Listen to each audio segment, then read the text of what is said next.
समझते हैं मैथमेटिक के एग्जांपल से मोल फ्रैक्शन को समझते हैं। देखो मोल फ्रैक्शन के पीछे क्या मैथमेटिक्स छिपा हुआ है उसको मैंने एक एग्जांपल से बता रखा है। तो मैथ के मार्क्स कितने हैं, मान लो आपके मैथमेटिक्स के मार्क्स कितने हैं 10 मार्क्स, साइंस के मार्क्स कितने हैं 20 मार्क्स।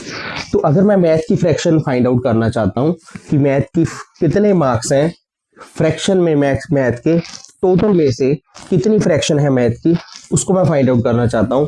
तो मैं जितने मैथ के मार्क्स होंगे, ठीक है, जितने मैथ के मार्क्स होंगे 10 मार्क्स डिवाइड बाय क्या कर दूंगा, टोटल मार्क्स कर दूंगा 10 प्लस 20, तो ये आ जाएंगे 10 डिवाइड बाय 30, 10 डिवाइड बाय 30। अगर आप कटिंग करोगे, कटिंग करने के बाद क्या होगा 1/3, ये आपकी मैथ की फ्रैक्शन आ गई।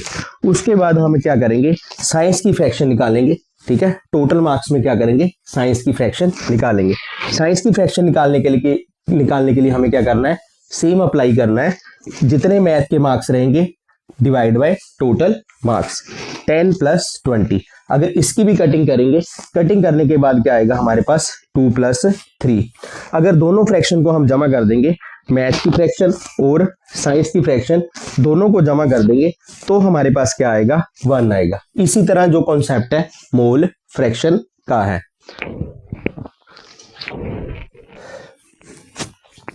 हमने आपको मैथमेटिक्स वाला एक एग्जांपल दिया, ठीक है, उस एग्जांपल से, ठीक है, उस एग्जांपल आपको एग्जांपल समझाया, सेम एग्जांपल की तरह ही आपका क्या है मोल कॉन्सेप्ट। आओ मोल कॉन्सेप्ट को समझते हैं, डेफिनेशन देखते हैं। It is the ratio of number of moles of one component to the total number of moles of all component present in the solution.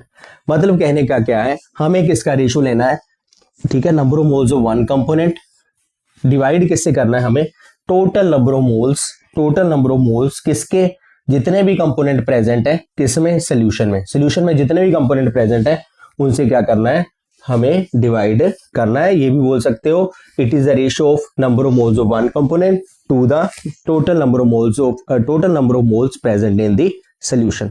चलो आओ इसको एग्जाम्पल से समझते हैं, इस एग्जाम्पल से समझते हैं। मान लो हमारे पास एक सॉल्यूशन है, उसमें दो कंपोनेंट है ए और बी। अगर इसमें ए कंपोनेंट की हमें मोल फ्रैक्शन निकालनी है और बी कंपोनेंट की मोल फ्रैक्शन निकालनी है, तो कैसे निकालेंगे आओ आपको बताते हैं। अगर ए कंपोनेंट की हमें मोल फ्रैक्शन निकालनी है तो हमें ए कंपोनेंट की मोल्स क्या करने हैं, ऊपर लेने हैं, जैसे हमने आपको एग्जांपल से बताया था। जिसकी हमें मोल फ्रैक्शन, जैसे मैथ की मोल फ्रैक्शन हमने निकाली थी तो मैथ के मार्क्स हमने ऊपर लिखे थे, डिवाइड बाय टोटल मार्क्स लिखे थे। यहाँ पे क्या लिखेंगे, डिवाइड करेंगे कितने सॉल्यूशन में कितने कंपोनेंट प्रेजेंट है उनके मोल्स का सम लिखेंगे, ठीक है, n A plus n B. तो इस फॉर्मूले से क्या होगा, मोल फ्रैक्शन ए कंपोनेंट की निकल जाएगी। अगर आप ए की वैल्यू पुट करोगे, नंबर ऑफ मोल्स ए की वैल्यू पुट करोगे और डिवाइड में number of moles of A plus number of moles of B, दोनों का सम करके वैल्यू पुट करोगे तो आपके पास मोल फ्रैक्शन ए कंपोनेंट की आ जाएगी। तो इसी तरह हम क्या करेंगे,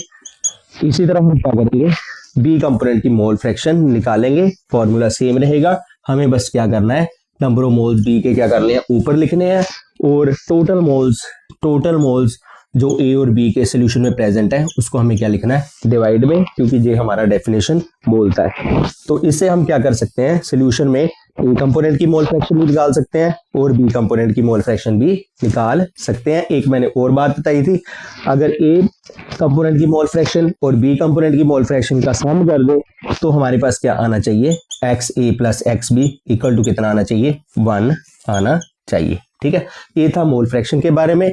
ऐसा नहीं है, 3 कंपोनेंट भी हो सकते हैं। अगर 3 कंपोनेंट हो गए तो यहाँ पे हम क्या करेंगे, x A plus x B plus x equal to 1 कर देंगे।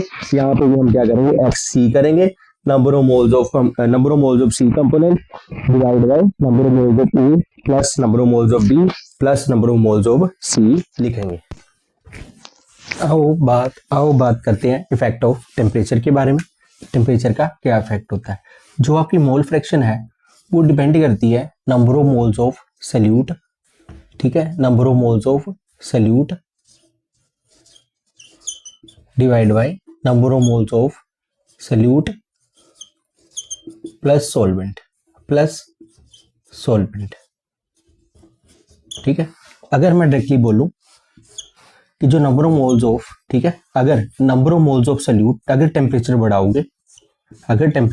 बढ़ाओगे या टेम्परेचर क्या करोगे, कम करोगे, ठीक है, तो नंबर ऑफ मोल्स जो सॉल्यूट के हैं, ठीक है, या फिर सॉल्वेंट के, सॉल्यूट के, सॉल्वेंट के, ठीक है, डू नॉट चेंज। टेम्परेचर के बढ़ाने से या टेम्परेचर के घटाने से जो नंबर ऑफ मोल्स है वो चेंज नहीं होते। अगर नंबर ऑफ मोल्स चेंज नहीं होंगे तो मोल फ्रैक्शन भी आपका चेंज नहीं होगा, ठीक है। अगर मैं थोड़ा सा इसको और थोड़ा एक्सप्लेन करूं, ठीक है, अगर मैं बात करूं कि जो नंबर ऑफ मोल्स है, ठीक है, नंबर ऑफ मोल्स, अगर मैं बात करूं मोल्स, ठीक है, जो आपके मोल्स है उसको मैं थोड़ा लिखूं जरा, मोलर मोल्स, ठीक है, given mass divide by molar mass, given mass divide by molar mass. तो अगर जो मास है, ठीक है, मोलर मास तो कांस्टेंट रहता है, मोलर मास किसी भी सब्सटेंस का क्या रहता है, कांस्टेंट। जो आपका गिवन मास है ये भी आपका क्या होता है, चेंज नहीं हुआ होता।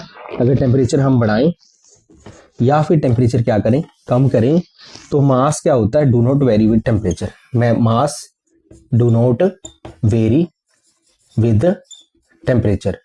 टेम्परेचर के बढ़ाने से या टेम्परेचर के घटाने से मास वेरी नहीं होता। अगर मास वेरी नहीं होता तो नंबर ऑफ मोल्स भी वेरी नहीं होंगे। अगर नंबर ऑफ मोल्स वेरी नहीं होंगे तो आपका जो एक्स है ये भी डू नॉट वेरी। तो आई होप आप सभी को लेक्चर अच्छी तरह समझ आ गया होगा। तो थैंक यू सो मच। जिन बच्चों ने चैनल को लाइक और सब्सक्राइब नहीं किया वो बच्चे चैनल को लाइक और सब्सक्राइब कर दें। थैंक यू, धन्यवाद।